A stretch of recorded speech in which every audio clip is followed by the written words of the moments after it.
Vale lembrar, Brito, que todos os diplomatas do mundo inteiro fazem exatamente a mesma coisa. Não se imagine que os diplomatas brasileiros não fazem relatórios exatamente iguais sobre o governo americano, sobre o governo francês. Sobre personalidades. Só posicionando bem o ouvinte, justamente o que estão... Os documentos revelados são justamente trocas de correspondência, de informações, de relatórios entre diplomatas.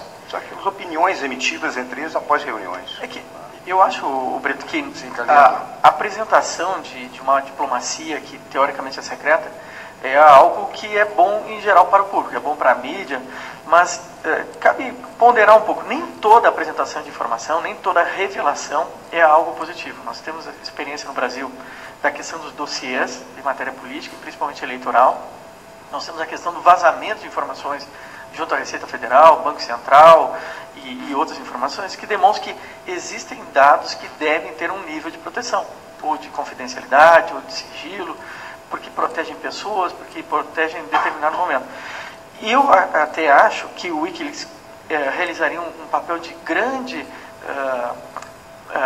apelo democrático e humanitário se revelasse quem são os presos políticos no Irã, na Coreia, quem tem a possibilidade de sofrer hoje uma pena de morte nesses países, se realmente revelasse o que há por detrás de governos ditatoriais, e não só por detrás de governos democráticos, e que estão numa disputa democrática em relação aos seus interesses, suas posições, mas o que nos chama a atenção hoje é o lado obscuro do poder. São daqueles estados falidos, daqueles estados antidemocráticos, ditatoriais e autoritários, que estão oprimindo indivíduos e grupos. Myanmar e tantos outros, até constrangimentos que poderiam atingir a própria China. Então, o Wikileaks faria um papel realmente produtivo se ele ampliasse essas informações em prol de campanhas em favor dos direitos humanos. Vamos fazer mais uma rodada com os nossos convidados. Quem é que se habilita? Eu posso falar. Eu gostaria de Luciano Pérez, de Zero Hora. Tem um ponto que a gente estava conversando no intervalo que é interessante de ressaltar. De onde vieram essas informações? Falaste em hackers, talvez. A informação mais confiável que se tem é que seria um soldado, analista de inteligência militar, que teria recebido não só teria passado para o site, não só esses últimos dados sobre o Departamento de Estado, mas também sobre a guerra no Afeganistão e a guerra no Iraque. Ele está preso, se chama Bradley Manning, se não estou enganado, está preso, né? E seria o responsável por isso, não seria um hacker, portanto, é alguém que tinha acesso a essas informações e passou para o site. Parece que o ponto de partida do Wikileaks é receber informações e eles vão atrás da comprovação de que ela é real, que ela veio realmente daquele lugar. A preocupação que passa para uma série de pessoas é, tudo bem, em que medida não houve a fraude lá no local, uma vez que está comprovado que veio dali. Essa é uma das questões, ou seja, a fraude veio da origem, ou poderia vir, sem querer fazer teorias da conspiração, ou seja, da própria origem poderia vir já contaminada, né? Essa é a questão. Mas o que eu gostaria de fazer um comentário a respeito da forma como o Brasil sai disso, que é a pergunta. Eu acho que o Brasil não foi afetado, de forma alguma. Revelou os dados da nossa política externa, revelou a forma como é feita nossa diplomacia, saiu como sempre foi, a nossa diplomacia é uma diplomacia tranquila. Nesses 2 últimos anos o Brasil ficou meio turbulento, porque ele cometeu alguns erros de posicionamento da perspectiva dos analistas internacionais, mas manteve o padrão. Uma coisa que precisa ser chamada a atenção, são 4 instituições que tocam no tema relações internacionais no Brasil, que de certa forma eram chefiados por 4 pessoas que talvez houvesse problemas pessoais. A primeira delas, o próprio Itamaraty, Celso Amorim, perfeito, é uma figura de destaque. A outra, a Secretaria Especial, o assessor especial de Relações Internacionais do presidente Lula, o Marco Aurélio Garcia, que é outra figura de personalidade extremamente forte. Nós tínhamos uma terceira, Mangabeira Unger, que agora não é mais Mangabeira Unger, é outro que assumiu, que inclusive foi de quem ele falou, como é que eu escapou?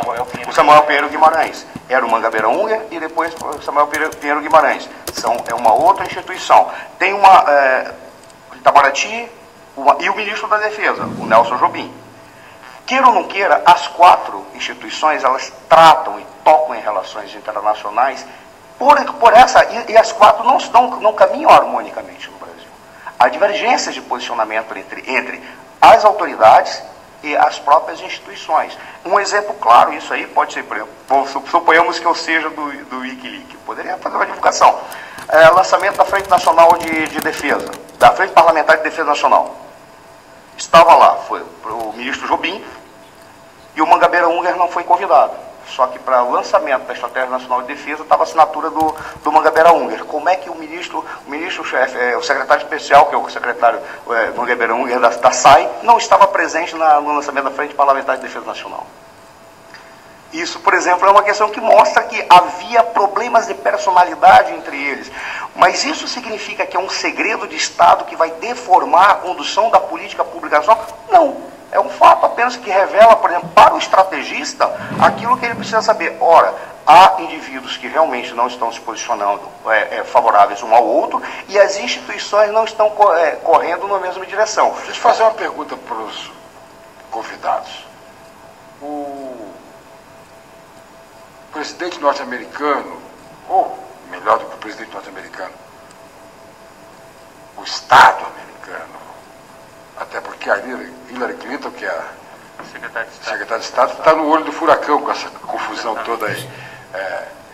Dá realmente importância, nessas alturas do campeonato, lá em Washington não se fala de outra coisa, ou seja, o Brasil está pensando isso ou aquilo, ou a opinião brasileira... Eu acho que para os Estados Unidos afeta diretamente. Porque os Estados Unidos, a política externa americana é muito presente na sua política interna. E ali, a questão toda é que é um momento em que os Estados Unidos estão numa crise. É importante para eles que o Brasil pense, o Brasil tem que pensar legal para que eles fiquem felizes? Eu vou falar rapidinho, só para não...